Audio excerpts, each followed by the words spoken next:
Hey, good afternoon, everybody. I'm Ehren. Welcome to UPC Canada. Question Period Canada. I'm all revved up. We've got an exciting episode coming up today. Yesterday was so wild. Alan Reyes, an independent MP who used to be a conservative that departed the party, dropped a bomb on the House yesterday that shut down Parliament right after he dropped it. And I think it's going to be exciting today because I'm guessing that that's going to be on the table. That's going to be an issue that they're going to be discussing today. And yeah, we've got question period ready to go here. I think they're just about ready to go. So like, subscribe. We'll be doing all this stuff. It'll be fun. Well, sorry about this, guys. Conservatives are voting in favor of that bill. Well.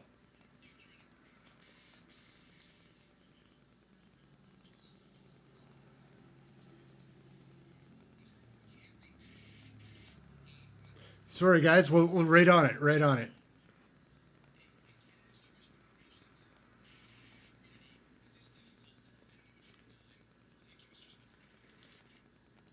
All right, we're going now. Sorry, guys. Homer was giving a speech. So yeah, Alan Reyes dropped a bomb yesterday. Questions orale. They're going to have to get into it here today. The Honourable Leader of the I see Opposition. Trudeau. I see Poilievre. We're ready to go. Guess who didn't play hooky today? Trudeau. After 8 long years, this Prime Minister isn't worth the cost of mortgages. Housing costs have gone up by 100% since he took power. He printed $600 billion, which brought up property prices and forced people to take on huge mortgages.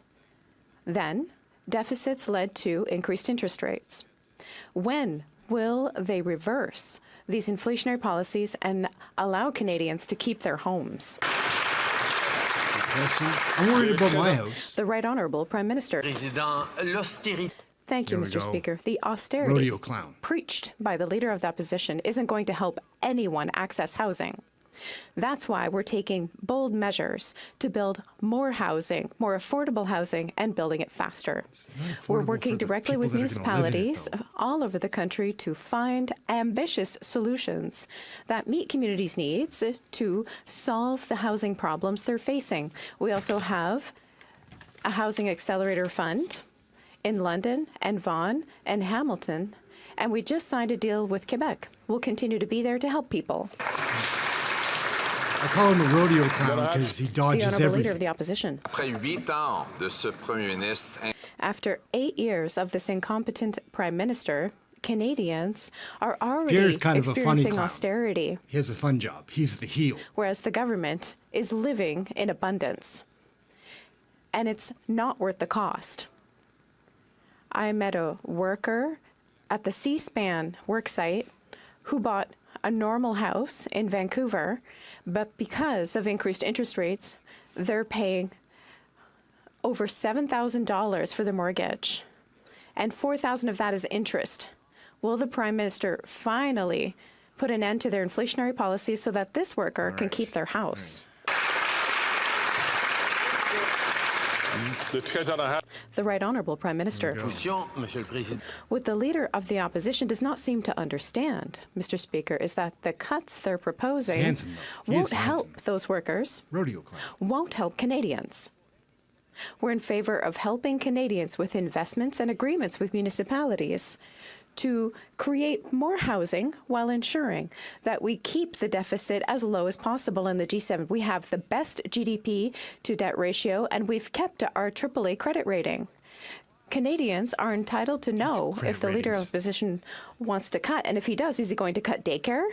Is he going to, where else is he going to cut? Because those are programs that he's campaigned against. The Honourable Leader of the Opposition. Long, here we miserable years. This Prime Minister is not worth the cost. He massively increased the money supply by $600 billion, inflating housing costs by over 100%. That forced one C-SPAN shipyard worker I met last week to buy a normal house for over $1 million. And now interest rates have gone up because of inflationary deficits, something the Prime Minister promised would not happen. And he's forced to pay $7,500 a month on his mortgage while supporting his 3 kids. Will the Prime Minister reverse his inflationary spending so that this gentleman and his wife and 3 kids can afford to keep their home? Imagine calling a house that costs $1 million a normal $1 million house. The Right Honourable Prime Minister. One thing is clear, the cuts, the austerity that are proposed by the Leader of the official opposition would not help that family, would not help Canadians from coast to coast be able to afford a new home. That is or the homes they're living in even. That is why we're continuing to work right across the country to bring forward ambitious and community-specific solutions to the housing problems they're facing. We've signed Housing Accelerator Fund agreements with London, with Vaughan, with Halifax, with Hamilton, with the province of Quebec, with more to come, Mr. Speaker. The cuts he's proposing won't help Canadians. Our investments, done responsibly, will continue to help Canadians. That's right. Here, here. Justin's up, well rested. We're going to go all morning. Going to go all day. The Honourable Leader of the Opposition. Middle-class shipyard worker paying $7,500 a month on his mortgage is living austerity now. The Prime Minister is talking about is abundance for government and austerity for working class people who must carry him and his overpriced bureaucracy around on their backs. Mr. Speaker, this gentleman has 3 kids to raise in their adolescence, paying for their sports while keeping a roof overhead. How does he expect them to pay $7,500 a month to fund his overpriced interest rates that result from his deficits? Interest rates are the devil, man. Messing everything up. Le très honorable Premier ministre. Mr. Speaker, the Leader of the Opposition is proposing to cut spending. Well, the reality is we have the lowest deficit in the G7. We have the best debt to GDP ratio in the G7. And we've preserved our AAA credit rating, Mr. Speaker. We are fiscally responsible as we support people with things like the grocery rebate, with investments that are bringing down inflation, working with the different grocery companies. But the reality is Canadians have a right to know which programs he'd be cutting. Would he be cutting child care for families? Would he be cutting dental care for kids? Would he be cutting pensions for seniors? Because, Mr. Speaker, he has campaigned against all 3 of those measures for Canadians. Good for you, Justin. Fired up today, Justin. Good. First day in Parliament. Before the Honourable Leader of the Opposition asks this question, I'm going to ask members, please, to restrict your comments to the time that you are recognized by the Chair to have the floor. The Honourable This show was a lot of fun watching. Mr. Speaker, after 8 years, Canada? this Prime Minister is just not worth the cost. And what would I cut? I'd start with the $54 million ArriveCan app that is now under police investigation. And then I'd get rid of the $35 billion infrastructure bank that pays bonuses but hasn't completed a single infrastructure project, Mr. Speaker. And why don't we throw in the $100 million plus contracts to McKinsey, a company that helped cause the opioid crisis. But speaking of all the waste that he forces on Canadian taxpayers, when it comes to the ArriveCan app, which is now under police investigation, he covered up a previous bad behavior under SNC Lavalin. Will he at least cooperate with the RCMP investigation into the ArriveCan app? Interesting. Over $50 million spent and nothing to show for it. Le très honorable Premier Your ministre. tax The Right Honourable Prime Minister. Once again, we see the Conservatives are all about cuts, not about investing and building a stronger future. The reality is, I recommend, Mr. Speaker, that the Leader of the Opposition take a ride on the great EhrenEmm in Montreal that the Canadian Infrastructure Bank helped build, which has helped thousands of Canadians see being part of the future in a responsible way. We're going to continue to build a stronger future for Canadians by making the right investments, by keeping fiscally responsible, by staying away from the kinds of cuts that the Conservatives continue to put forward.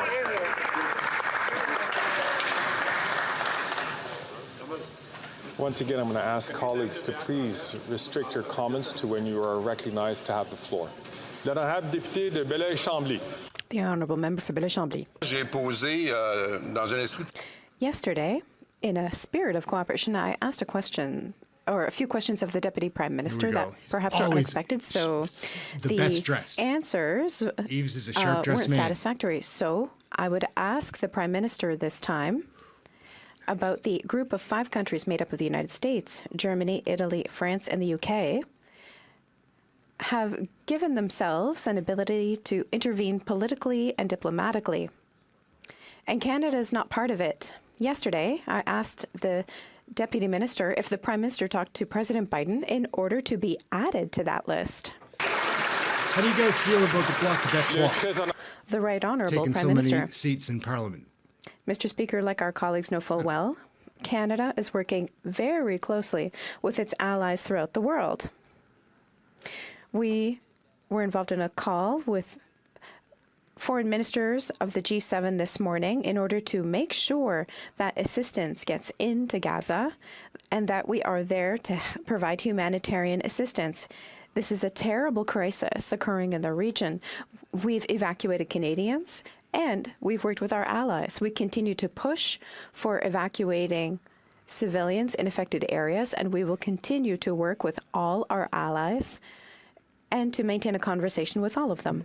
It's interesting. It doesn't look like Christie's in the House today, so no lemon-faced clown. Mr. Speaker, humanitarian assistance is important, and of course the international community has to mobilize for it. Cool. But it's not just about humanitarian assistance. The Prime Minister's answer is long, and that means no. That means that he's not going to be part of the group that has a great deal more influence than even the G7 in the current context.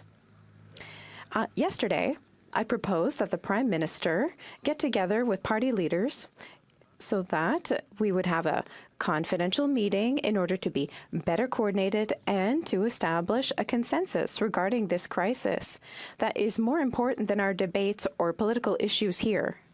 Will that happen, Mr. Speaker?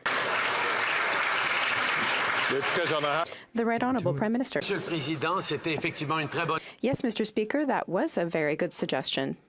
I asked my team to follow up, which they're going to be doing in the coming days, to make sure that various party leaders have access to necessary information. This is a moment for Canadians to be united. I know that people are worried. Various communities throughout the country are scared for their loved ones. People are scared. They're also frightened for their children and their communities. We are here to reassure people. I think all 338 MPs have a responsibility to reassure people, to emphasize on the shared values that we have, and to be there for each other. Don't worry, folks. Things are fine. This inflation will just go away. It'll be okay. We'll take care of it. We've heard the distressing accounts of Canadian citizens who have been told to evacuate but have nowhere to go. Water, food, and medicine is running out. Canadians waiting at the closed Rafah border crossing are pleading for help, saying they are looking for any glimpse of hope. Lives are at risk. We cannot abandon them or the hostages. Will the Prime Minister ensure today that all Canadians can safely get out of Gaza? What do you guys think of Jagmeet? Mr. Speaker, for the Even his past 10 party days, we have been directly focused on the safety of Canadians and indeed all innocents in the region. We have effectively airlifted out about over 1,300 people from Tel Aviv. We've seen bus and more buses to come out of the West Bank, and we continue to be extremely concerned about the hundreds of Canadians and their families in Gaza. We're working with the international community. I spoke with President al-Sisi about the Rafah border crossing. I spoke with many allies about that. We are working directly to ensure humanitarian corridors into Gaza and exit for civilians, particularly foreign nationals like Canadians. Get them out of there. The Honourable Member for Burnaby South. Nous devons mettre un terme à la mort. We must put an end to death and destruction in Israel and Palestine. We've just found out that it's possible that a hospital was hit in Gaza. New Democrats have asked for hostages' freedom and a ceasefire. Some Liberal MPs have also asked for a ceasefire. But the Prime Minister has not heard these calls. Does the Prime Minister agree that Canada should demand hostages' freedom and a ceasefire? Not very wound up to be The subdued. Right Honourable Prime Minister. Monsieur le Président, nous réclamons la libération des... We just From made the a beginning, deal. we've been demanding hostages' freedom. It's a horrible situation. We also call for maintaining international law and provide humanitarian assistance. It's important to help civilians. News regarding the hospital are absolutely terrible and unacceptable. We're going to make sure we can do everything we can in order to ensure that international law is respected, for civilians to be protected, and for hostages to be freed. It is more fun when rodeo clowns in the house. Thornhill. It is. It just Remember is the middle more class enjoyable. and those working oh, hard yes. to join it. Firecracker. Remember, Firecracker. we'll take on more debt so Canadians don't have to. Remember, the budget will be balanced in 6 years. Those were the promises, and after 8 years, there's no talk of the middle class anymore because they're underwater from Liberal NDP spending sprees, and now the budget will be balanced in the year never. So has the Finance Minister completely lost control of the books, or is there a new promise this week about when she will actually stop the inflationary spending so that Canadians don't lose their houses? I don't think Chris is in the house today, though. I didn't see her. L'honorable secrétaire parlementaire. The Honourable Parliamentary Secretary. Mr. Speaker, I am always happy to work for the middle class. We are always happy as a government to continue supporting the middle class. The Conservatives on 2 occasions voted against a tax break for the middle class. And now they pretend to care about the middle class. Mr. Speaker, I'm confused. You see, we have legislation on the floor of this House that is going to stabilize grocery prices and that is going to help build more homes from coast to coast to coast in this country. I know many Conservatives are voting in favor of that bill. They've said so publicly. What about the leader of the Conservative Party? Will he vote for this bill? I'm guessing that he's... What's the response going to be? Député de Thornhill. Speaker, it's not working. It's been 8 years, and the only thing that Canadians know after 8 years is that the Liberals are not worth the cost. Canadians are struggling, and the Liberals are continuing their ballooning deficits that drive up inflation. Even the Liberals are saying that deficits increase interest rates. So will the Finance Minister finally confirm for Canadians that she will balance the budget in a specific year so that interest rates can come down and that Canadians can keep their homes? Melissa's fun to watch. She delivers well. L'honorable secrétaire parlementaire. The Honourable Parliamentary Secretary. Much, Mr. Speaker, and I would remind my colleague opposite that Canada continues to have the lowest deficit among all G7 countries. I'd also advise her, in case she missed the news this morning, that Statistics Canada has announced that inflation has actually come down in Canada. And, Mr. Speaker, that is because our plan is working. But we know that Canadians still need support, which is why, before this House, at this very moment, we have legislation that will help to reduce grocery store prices for Canadians. Mr. Speaker, why is it that the Conservatives are playing partisan games with the interests of Canadians and of the middle class?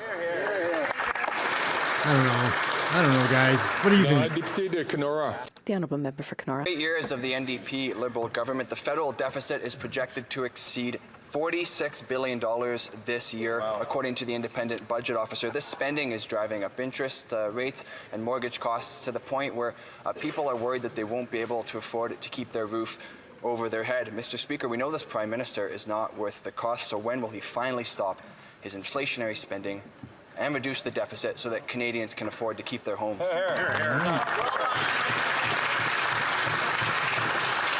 Plans just don't seem to be working. The Honourable Member for Outremont. Merci, Monsieur le Président. And Thank you, Mr. Speaker. coming from the Conservatives. But I wonder if they are keeping up with the announcements made by our government. You see, just about an hour ago, we announced new measures that will help to reduce costly banking fees that Canadians have told us are a very real irritant for them. This is real support to Canadians, Mr. Speaker. We're going to enhance low-cost and no-cost checking accounts for Canadians. We are going to make sure that Canadians get repayment relief from their banks, Mr. Speaker. We are acting every single day in the interest of Canadians in order to help them meet the moment, Mr. Speaker. Where are the Conservatives? They're nowhere. They're up to something else with the banking, too. Do some research. Look into it. Something really sticky's coming Mr. along. Speaker, unfortunately, after 8 years of this government, it is too little too late for many struggling people. But we know that this government's housing crisis brings with it a generational divide. According to a survey reported on by BNN Bloomberg, nearly 70% of young people have chosen to delay their home purchase, Mr. Speaker. Now, why is that? Well, they cite rising interest rates and rising home prices. That's why people are overpaying for an individual room or simply just trapped in their parents' basements. So I ask again, Mr. Speaker, why doesn't the government stop their inflationary spending so that Canadians can afford a home?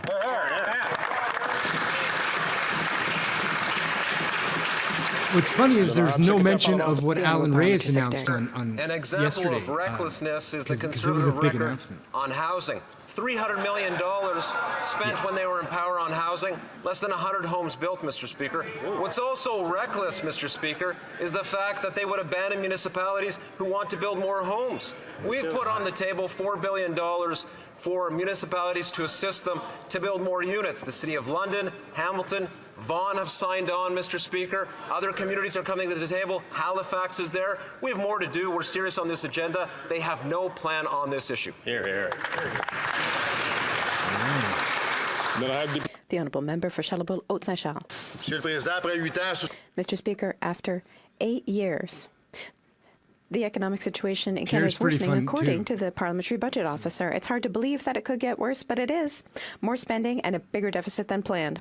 Nothing new with this government, which knows just one thing: wasting taxpayers' money. Will the government finally admit that the budget won't balance itself, take responsibility, and stop its inflationary deficits? The budget will balance itself. The Honourable Minister. Mr. Speaker, this guy's pretty fun, too. I wonder if He's the wild. Conservatives have failed to see what we've introduced. We have an action plan to stabilize the situation for Canadians. The first thing we're going to do is make sure that grocery stores are accountable to Canadians, which the Conservatives would never have imagined. Secondly, we've helped consumer groups, one thing that the Conservatives never would have imagined. The Conservatives, who are doing nothing, will they finally help Canadians by voting for C-69 once and for all? I predict that he will be the next leader of the opposition because at the next election, the Liberals will lose. Colleagues. Trudeau will retire or resign, and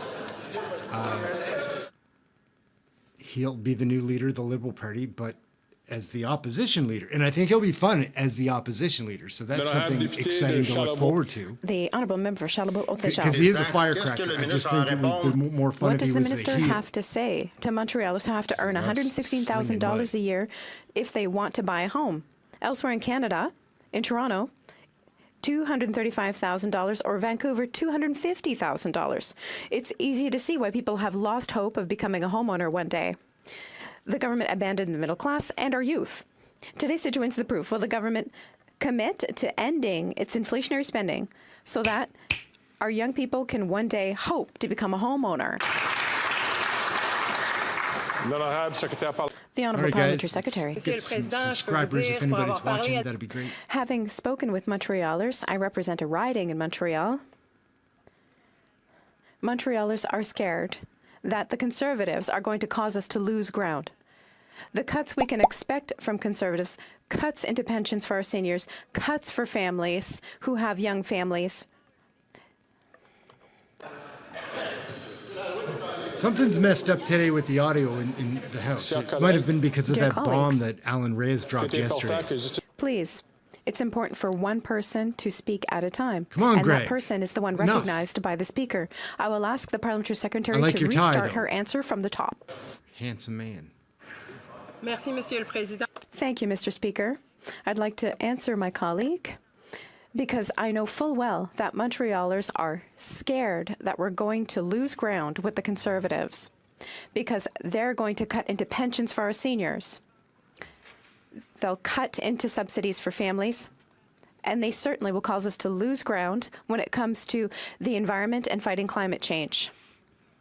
I'm surprised that a Conservative colleague is talking to me about Montreal because Montrealers right now, I can tell you, they're not interested in the Conservatives' plan. Shut him down, Rachel. It's kind of a weird day here on Question Period Canada today. This is a strange episode. There's been a lot of delays. The Honourable Member for Jonquière. Mr. Speaker, the CEO of Suncor said this summer to his shareholders that he's tired of fighting climate change. Oh, poor him. According to him, Suncor is too focused on the energy transition and needs to refocus on selling oil and gas. More oil, more pollution. The federal government gave $83 billion in subsidies over the last two budgets to help oil companies to pollute less. Suncor admits that it doesn't even want to try to pollute less, but they still want taxpayer money. Glutton one day, always a glutton. Good line. Sincerely. Good line. When's the federal government going to cut public funds for Suncor? $80 billion they got in subsidies. Like an oil company needs subsidies. I would like to ask members once more to not speak Come on, Greg. when someone Enough. has the floor here in the House. I have comments for the member for Calgary Signal Hills specifically.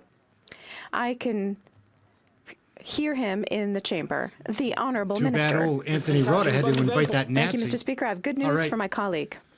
We've Stephen already DeBoe. cut subsidies He gets for pretty fired up too. oil and gas. We're the first G7 country to do so, and we did it 2 years earlier than our other partners, but we went even further. We've committed to eliminating public funding, which no other G20 country committed to. Thank you. Short and sweet.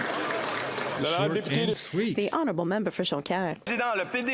Mr. Speaker, the CEO for Suncor doubled down in committee yesterday. According to him, the energy transition is ineffective. You'd think that members would have put pressure on, but no, the Conservatives defended him and prevented me from asking questions.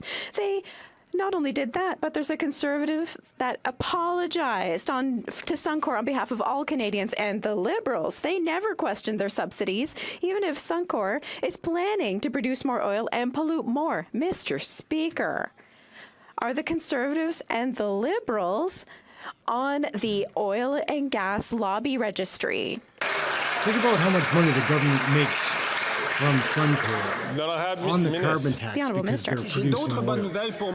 I have more good news for my colleague. Think about the math on that. We set up measures to make sure that the oil and gas sector does its fair share when it comes to fighting climate change in Canada.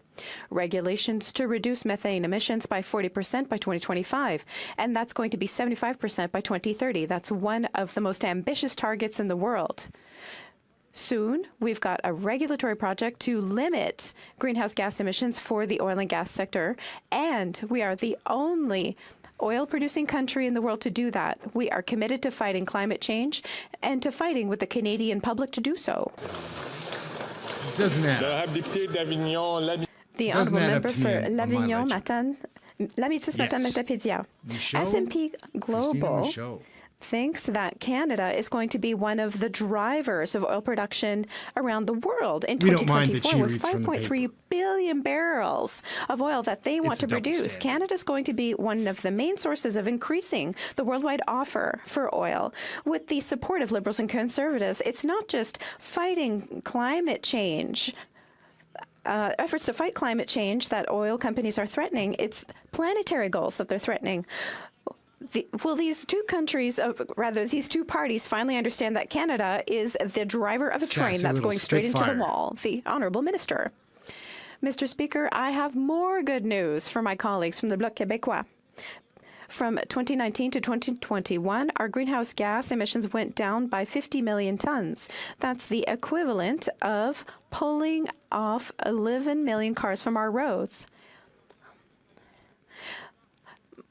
And my honourable colleagues on the Conservatives don't seem to understand that we are committed to fighting climate change, to developing an economy that's going to be there for decades to come and create thousands of jobs throughout the country.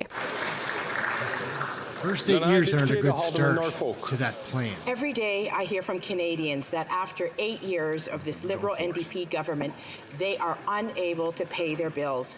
Recently, Rob wrote to me telling me that he can barely afford his mortgage payments. And so he and his wife have started to sell off their personal possessions to pay their monthly bills. Wow. He realizes that this Prime Minister just isn't worth the cost.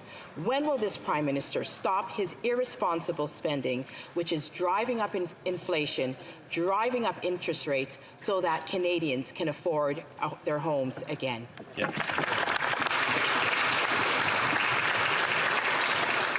The Honourable Parliamentary Secretary. The housing crisis, as we know, is underpinned ultimately by a crisis in supply or the lack thereof. What this government is doing is partnering with municipalities across the country. For federal dollars, municipalities have the chance to build more. In London, for example, 2,000 more units of housing will be built in exchange for a $74 million investment.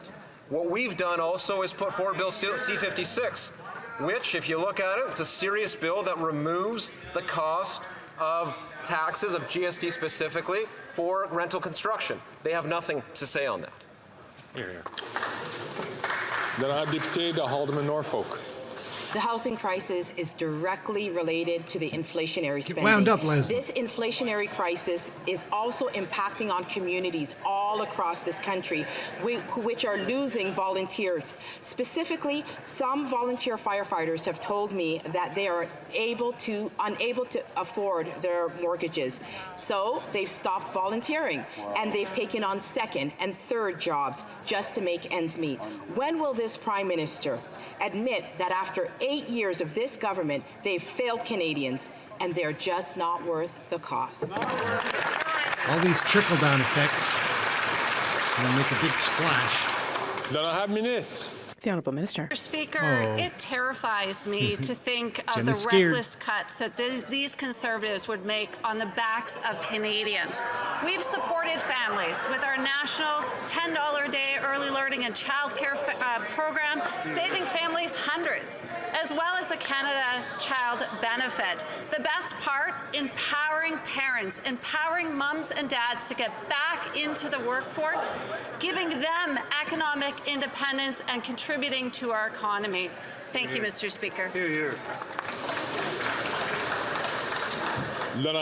The Honourable Member for Louis-Saint-Laurent. Mr. Speaker, after 8 years of Liberal governance, after 8 years of irresponsible governance, and higher inflation Silver that's leading Fox is to fun higher every rates time for he's in mortgages. with his eyes. The Deputy Prime Minister proudly said that they would balance the budget in 2028. 6 months ago, no more plan for that. That promise never materialized. Last week, the Parliamentary Budget Officer said that the next deficit would be even higher than the 16% forecast. Are the Liberals aware that their management is entirely irresponsible and it's hurting all Canadians? He's a lot of fun, guys.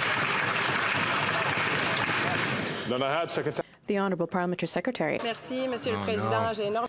Thank you, Mr. Speaker. I have a not great so deal of much. respect for my Conservative colleague. I would like to rectify something. Today, it was confirmed by Statistics Canada that inflation has gone down in Canada. Mr. Speaker, when it comes to his questions, I would also like to note that our government is going to provide an update, provide the fall economic update soon. It's coming soon, as you know, Mr. Speaker, and we will have the numbers available, and he'll be able to analyze them, and I'll be happy to answer his questions. I find it funny that they always say, I respect my... That's not the problem, Mr. Speaker. Last year, they said they would get rid of the deficit, but that's not true at all. There is a reality that's affecting more and more young Canadians, and that is anxiety. Today, in a Quebec newspaper, the Journal de Montréal, it said that 61% of young people fear they will never be able to own a home. According to Claude Pinard, the head of Montreal's United Way, many young people say to themselves, we'll never be able to buy. Mr. Speaker, to be young and forced to give up on your dreams is beneath us here in Canada. Is the Liberal government aware of the mess it has created after 8 years of uncontrolled spending? the Honourable Minister. He's a fun Mr. clown. Speaker, I have a great deal of respect for my colleague, Another for fun Louis clown. Saint Laurent. But you know what's causing anxiety among young people? It's the idea of the Conservatives forming government, the cuts, and more cuts. That's what people are afraid of, Mr. Speaker. That's what they don't get. On this side of the House, Mr. Speaker, we understand that you need to invest in Canadians, in the economy, and to fight climate change. That's what Canadians expect from responsible government, and the last thing they want, Mr. Speaker, is the Conservatives in office. Champagne's funny, man. I would like to see him in the role of heel, like in the role of opposition leader. 'Cause I think he would just be entertaining. Colleagues. I think he would go hard in the paint. The honourable member from North Island Powell River. My region has seen the happened to largest Poilievre increase of and unhoused Trudeau? people on record. 106% jump in the Comox Valley and almost 70% in Campbell River. This is a catastrophe. The Prime Minister says housing is not a federal responsibility as people and communities move beyond a crisis point. This while Conservative council members at Campbell River have begun targeting nonprofits who provide essential services to the unhoused. When are the Liberals going to be an actual federal partner and build people homes? Just got in trouble, Liberals. Scolded you. In fact, Mr. Speaker, if you look at the record, not just in British Columbia, but across the country, this federal government has been a partner to, namely, not-for-profit organizations that are doing the outstanding work on the ground. The result is obvious. Not-for-profit government. 69,000 people who were on the street, no longer on the street. They are housed now, Mr. Speaker, quite often with the wraparound supports that they need to transition to something better. Add to that 122,000 people who are very close to homelessness, who are no longer in that position. They are housed as well through the National Housing Strategy. Thank you very much. L'honorable député de Cowichan Malahat Langford. Mr. Speaker, the Liberals' out-of-touch plan of nicely asking rich grocery CEOs to lower prices hasn't worked. Wishing and hoping that rich CEOs will do the right thing won't help families put food on the table. And grocery prices are still going up after 22 months. Canadians expect action, but the Liberals are out to lunch, and the Conservatives, you are all words and have no real plans. When is the minister going to get real about helping Canadian families and support the NDP's plan to lower food prices? Tell you what's a crock of shit is the coalition government. Because you can't get up there and go against both parties, but then Mr. Speaker, doesn't I'd like work to that thank way. my colleague for the Majority question. governments, Mr. man, are Speaker, better. I can assure you there was nothing nice about my meeting with the 5 grocers in Canada, Mr. Speaker. I expressed to them the frustration of 40 million Canadians who are struggling to put food on the table, Mr. Speaker. And I asked them on behalf of all the Canadians to do their part to stabilize prices in Canada. Mr. Speaker, if all the members of Parliament want to do something to help Canadians, vote for C-56. That is that simple, Mr. Speaker. More competition, lower consolidation, and more food on the table for Canadians. like him or not, it's entertaining. This gets fired up every time. L'honorable député de Cloverdale, Langley City. Thank you, Mr. Speaker. Mr. Speaker, Canadians want a strong health care system that allows them and their loved ones to get the care they need when they need it. Last week, our government signed the first bilateral funding agreement with British Columbia, investing more than $1.2 billion over the next 3 years to improve access to family health services, support our health workers, and increase mental health and substance use and support in use support This is in going BC. to go to mental Can the health Minister of Health please update this House on how the recent agreement will help the health care system and impact the lives of British Columbians? Why wouldn't you tee it up better? Why wouldn't you tee it up like, what have you done to make it really exciting? Thank you very much, Mr. Speaker. I want to thank the member from Cloverdale, Langley City, who continues to be a champion for better health and for health transformation. And he's absolutely right. Last week was a huge week for British Columbia and a huge week for Canada. And we saw the investment, yes, of $1.2 billion in collaboration over the next 3 years, but it's part of a 10-year plan to help transform healthcare in BC and indeed across the country. It's going to mean reducing wait times. It's going to mean increasing support for healthcare workers. It's going to mean more support for mental health and substance abuse. It's also going to mean that people in BC can see in indicators exactly how their health system is getting better.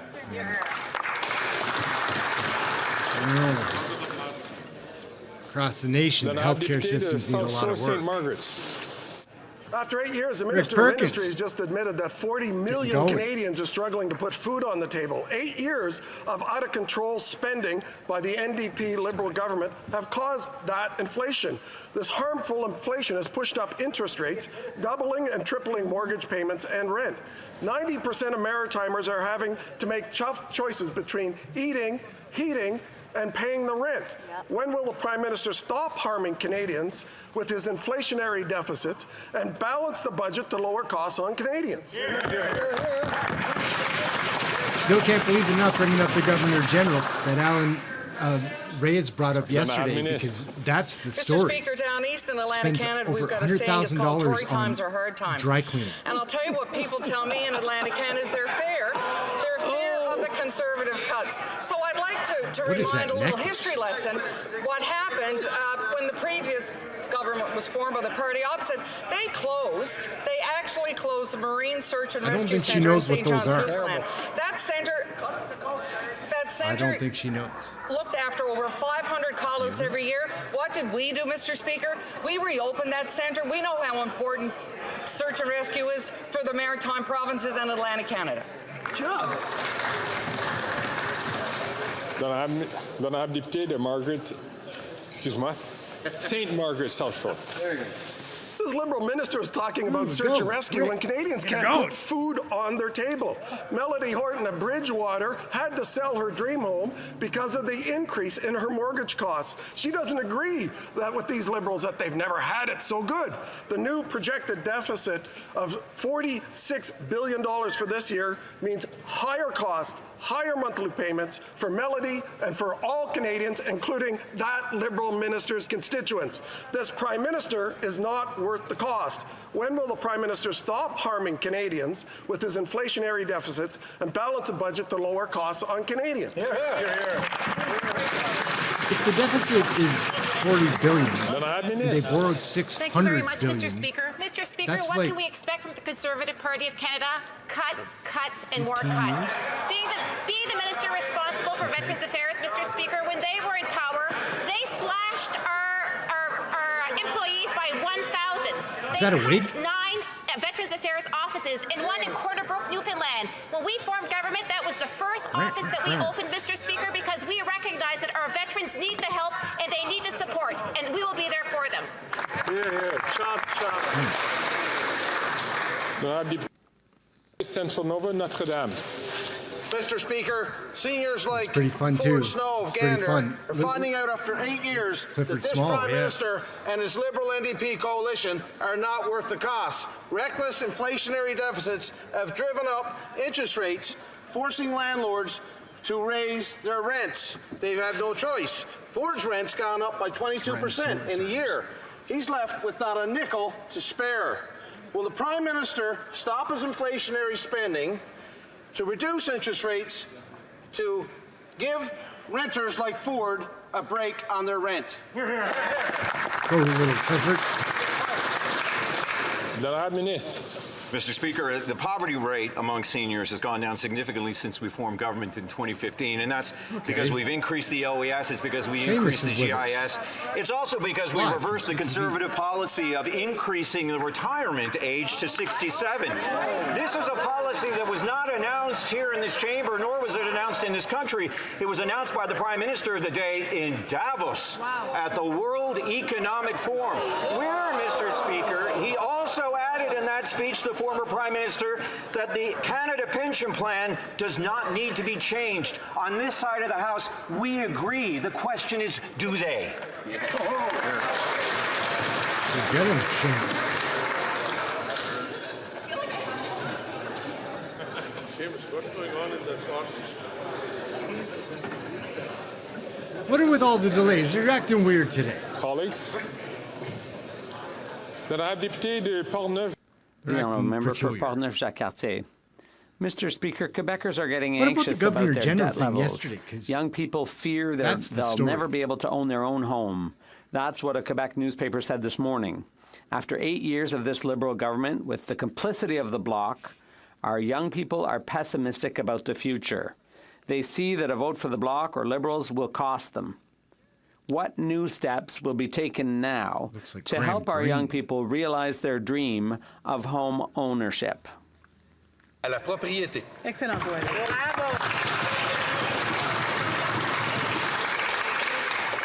The Honourable Minister. Thank you, Mr. Speaker. The Home Savings Plan is an excellent example of how we're helping young people buy their first home.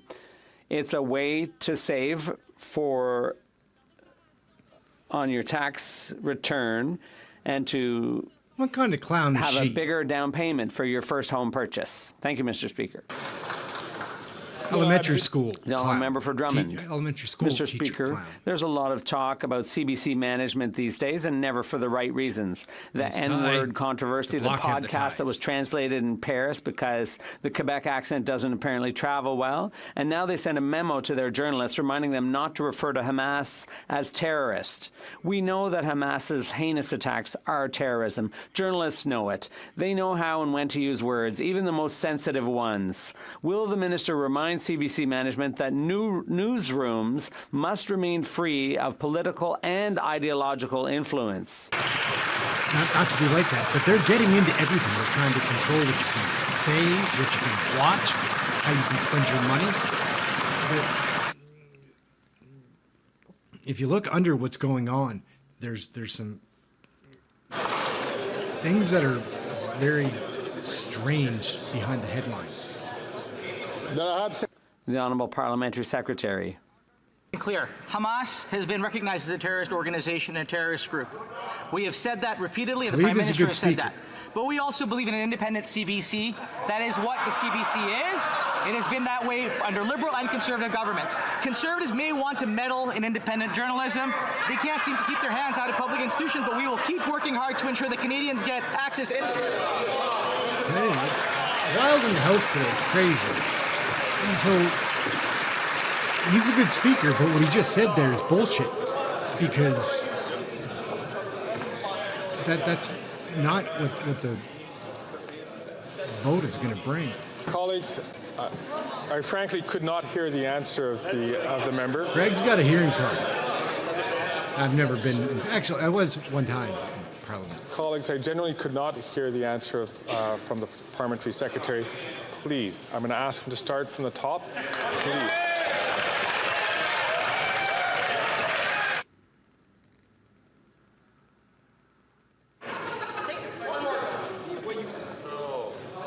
Colleagues, please, I do ask you so that we can have moly, everybody. Good decorum in this House. The Honourable I don't know Parliamentary what's Secretary. up with.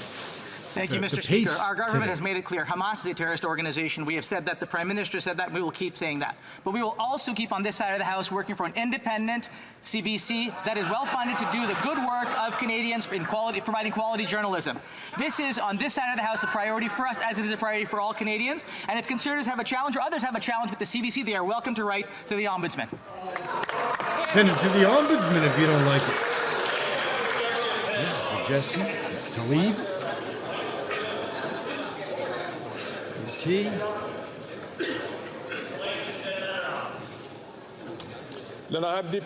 The Honourable Member for Drummond. Thank you, Mr. Speaker. The Conservatives might want to clap a little less loudly. We know that journalists have to be independent, and we want to protect that. And they know all about loaded terminology. They know how to describe what Hamas did on October 7th. That's their job. But for management to issue a directive is something else entirely. It borders on censorship. CBC management are themselves muzzling the press, and they're taking a position that enters into the political debate, which isn't their role. Of course, CBC management is independent, but I'd like to ask the minister, does she think that as a matter of principle, it's desirable for CBC management to interfere in the work of its journalists? It's a good question. It's a really good question. Where's CBC on the announcement that Alan Ray's dropped yesterday about the Governor General? Where is that story? Nowhere is in media. I did a quick story last night and a follow-up this morning. And it's not being covered. You can't find it. look it up. You can try to find something. You won't be able to. The Honourable Minister. The world's most interesting man. We've always been clear. Hamas is a terrorist group that has committed many barbarian acts. That's got to be clear. And when it comes to the translation, obviously CBC is arm's length, but this can certainly be done. We can do a good enough job without having things translated in Paris when it comes to the arts. I don't know. Wasn't a very good answer, Dozakis. Pablo. Whoa, I think he got called right straight out. What happened there? What is going on today? What is going on? Come on, Greg. Greg's just no fun. Or he's got a hearing problem, or is a librarian in a former life. Doesn't like background noise, apparently. The question from the honourable member. Terrible. Member from Hastings, Lennox and Addington. After 8 Here we long go. years, Picked up already. one would hope that a government figure out that sound, responsible economic and monetary policy is key to keeping inflation low. Instead, inflation has nearly doubled what it should be, resulting in massive increases in food, heating, rent, and mortgages. Canadians living paycheck to paycheck recognize that this Prime Minister is not worth the cost. And to make matters even worse, we have the NDP supporting this government's fiscal incompetence. So, Mr. Speaker, will this NDP Liberal Prime Minister start listening to Canadians, stop inflationary spending, and cancel the carbon tax? I don't think it bodes well for the NDP to be continuing with this coalition. I think it would be better for their party if they were the ones Speaker, that took I'd like to power thank the colleague for the question, but I'm really surprised that she's not talking about the historic investment that was done in her riding yesterday, Mr. Speaker. Umicore invested $3 billion, Mr. Speaker, in her riding, creating 600 jobs, Mr. Speaker, for young people to stay in her riding, Mr. Speaker. We are building the economy of the future. We are investing in electric vehicles. Mr. Speaker, she should be rejoicing that we're making smart investment to create growth in this country. You guys think he's fun? I thought he's fun. Wild every time, throws mud. The honourable member from Calgary Heritage. Grocery inflation up this year over $1,100 for families. Emissions up 2.1%, making Canada 58th out of 63 in its commitments. The job-killing No More Pipelines Bill C-69, coupled with the carbon tax, now quadrupled at precisely the time our energy would secure the world, lower emissions, and guarantee Canadians could eat, heat, and house themselves. Will this Prime Minister admit that after 8 years, his NDP Liberal government is not worth the cost?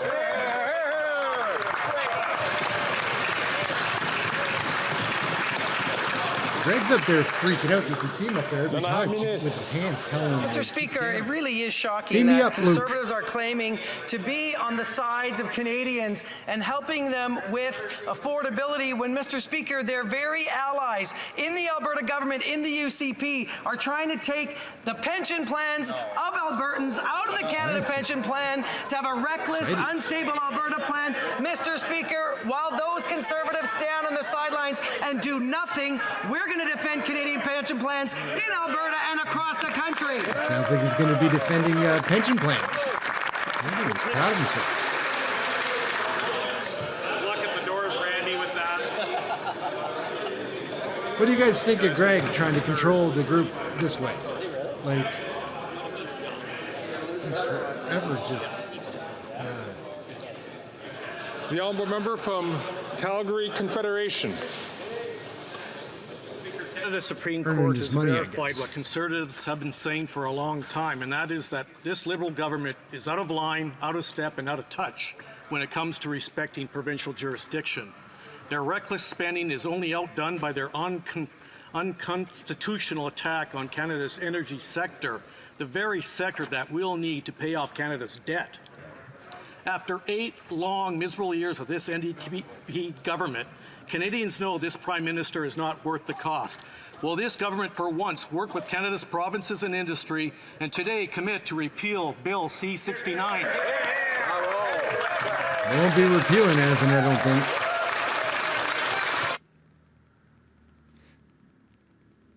The way he's just standing up there and like, I don't really understand it yet. They're not very experienced Thank you, with Mr. Speaker. Mr. You know, Speaker. one of the very sorry things about the conversation that goes on coming from that side of the House is the complete rejection of the need to ensure we have a sustainable environment going forward. That the price of entry in terms of actually building a strong economy means actually having a view about environmental sustainability. When that party was in power, they gutted the environmental assessment process. They destroyed the faith that Canadians had that we were protecting the environment and we were respecting Indigenous rights. We have put in place better rules. We certainly respect the decision of the court, and we will be making the appropriate amendments to ensure the environment is protected and the economy moves forward. You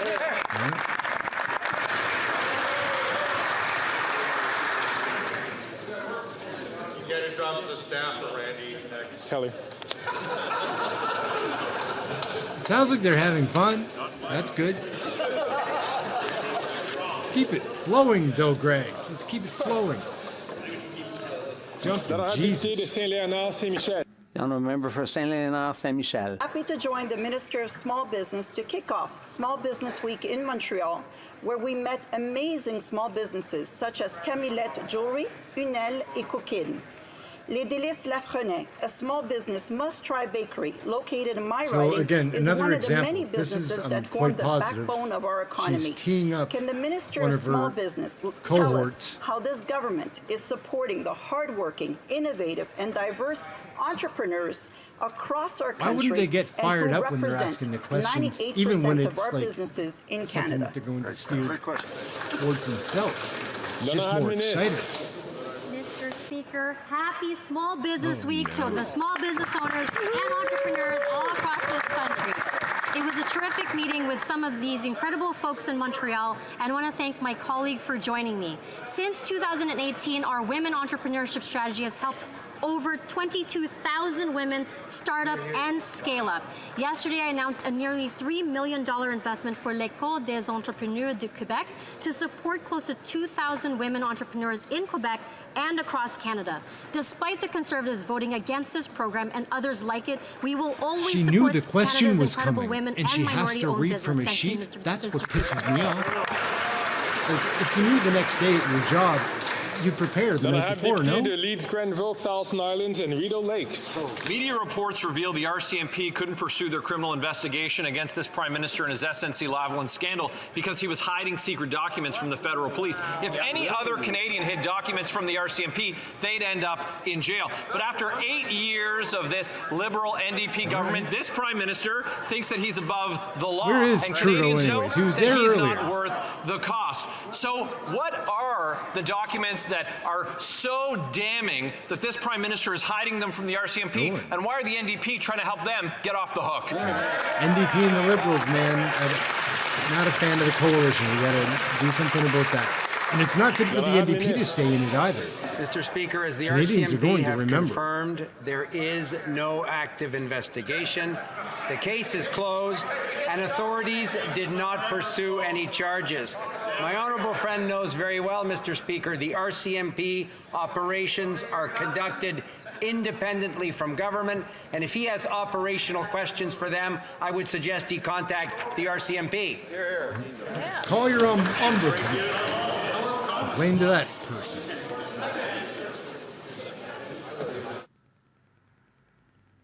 L'honorable député de Sherwood Park, Fort Saskatchewan. Mr. Speaker, the Iranian regime Harry supports Potter in the Hamas House. and is responsible for death and destruction throughout the world. Yesterday, I asked the House to support my bill, C-350, to list Iran's IRGC as a terrorist organization and therefore to shut down their operations in Canada. But Liberals refused. After 8 years, why are Liberals still refusing to hold this regime accountable? And why are they continuing to allow the IRGC to operate here in Canada? It's a good question. You know much about the RGC? reputation is very bad. Merci, Monsieur le Président. Mr. Speaker, it's well known that Iran is a state sponsor of terrorism. We share the understandable concern of many Canadians with regard to Iran's role in the state sponsorship of terrorism. As my colleague knows, decisions around listing terrorist entities are based on the advice of our security professionals. I have obviously asked them to update this advice for the government, and we'll take all the necessary decisions as soon as it's appropriate. Dominique sounded honest in that answer.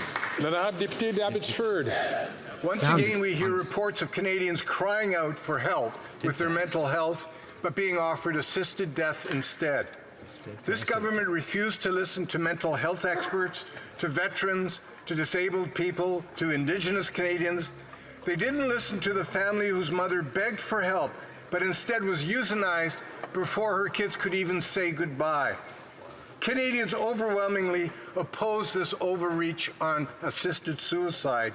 Tomorrow we can end this madness by passing Bill C-314. Will the government give Liberal MPs a free vote? To the whip, yes or no? Interesting. It's a touchy subject, that one right there.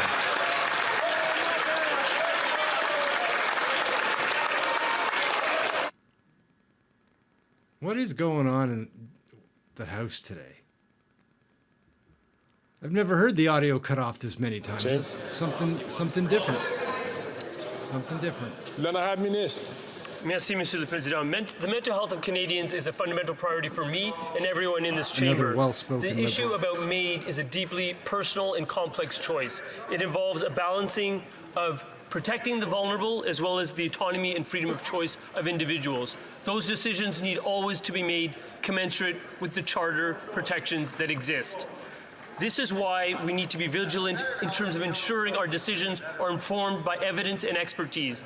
Our government is moving to restrike the Joint Committee of Parliamentarians to deliver that expertise and that advice. I hope the official opposition can support us in that endeavour.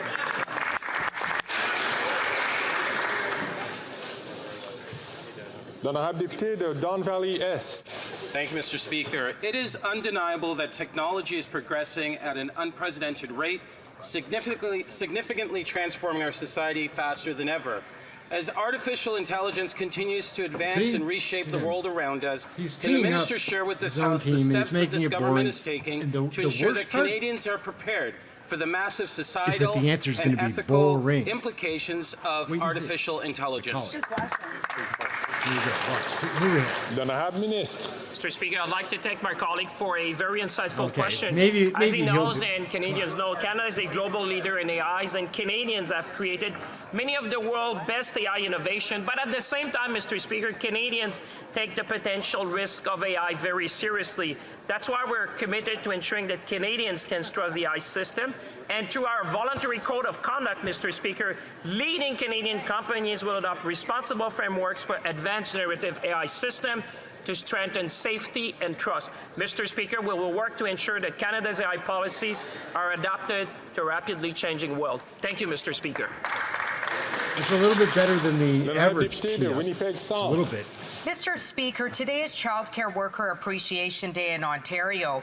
But where is the respect when government keep their wages low? And a new report from the Ontario Coalition for Better Childcare shows the staffing crisis is threatening the success of the National Child Care Program. But Mr. Speaker, this isn't a worker shortage. It's a respect shortage. It's a dignity shortage and a wage shortage. Will the Liberals implement a wage floor of at least $25 an hour for child care workers now? Dramatic tone. Mr. Speaker, the people who take care of our children day in and day out deserve to be well respected and well compensated. Building out a national early learning and child care system takes time, it takes effort, and it takes hard work with our partners.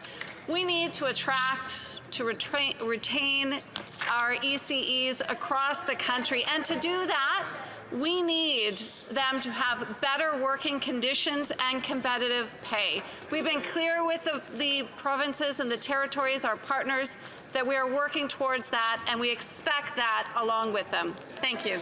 Yeah. What kind of clown is that? An emo clown? L'honorable député de Churchill-Kiratinukasky. Mr. Speaker, it's time for a wealth tax. Canadians for Tax Fairness reveal that most of us are taking key steps to tackle climate change. At least 90% of us have cut down our carbon footprint by over 3 tons per person in the last 30 years. But the ultra-wealthy are working against us, increasing their pollution by 34 tons per person over that time. This is a result of decades of Liberal and Conservative governments giving the ultra-wealthy a free pass. While Canadians are doing the heavy lifting, why are the Liberals refusing to make the ultra-wealthy pay their fair share? She's always on headset. Thank you, Mr. Speaker. I thank my honourable colleague for her question, and I would like to remind her that in a recent podcast on a very popular Canadian show, one of her ex-advisor to the federal NDP and many provincial NDP was asked point blank, "What do you think people will remember of this Liberal government?" And he said, "The first government to take climate change seriously in the history of Canada." I agree, Mr. Speaker, with this NDP advisor. We are the first government in the history of Canada to take climate change seriously, which is why we've put forward a number of measures, more than 100 measures to fight climate change, and it's working. We've reduced emissions in Canada by the equivalent of removing 11 million cars from our roads. Thank you, Mr. Speaker. It's not a good plan, I don't think. And that is the end it's of important. question period today. That's the end of question period, guys. Wrapped up. What a weird episode. What a weird show. They were so broken up. It was not smooth. The biggest surprise to me about that episode was that none of the scandal that Alan Reyes broke at the end of yesterday's episode yesterday's Question Period Canada was that it hasn't been followed up by at all. And they shut down the House. So there must be something to that. Anyways, this was a fun episode. Thank you for watching. We'll be doing this all the time. So like, subscribe. It'd be great. My name's Ehren. This is Question Period Canada. We're getting ready to get out. Have a good evening, everybody. Catch you next time.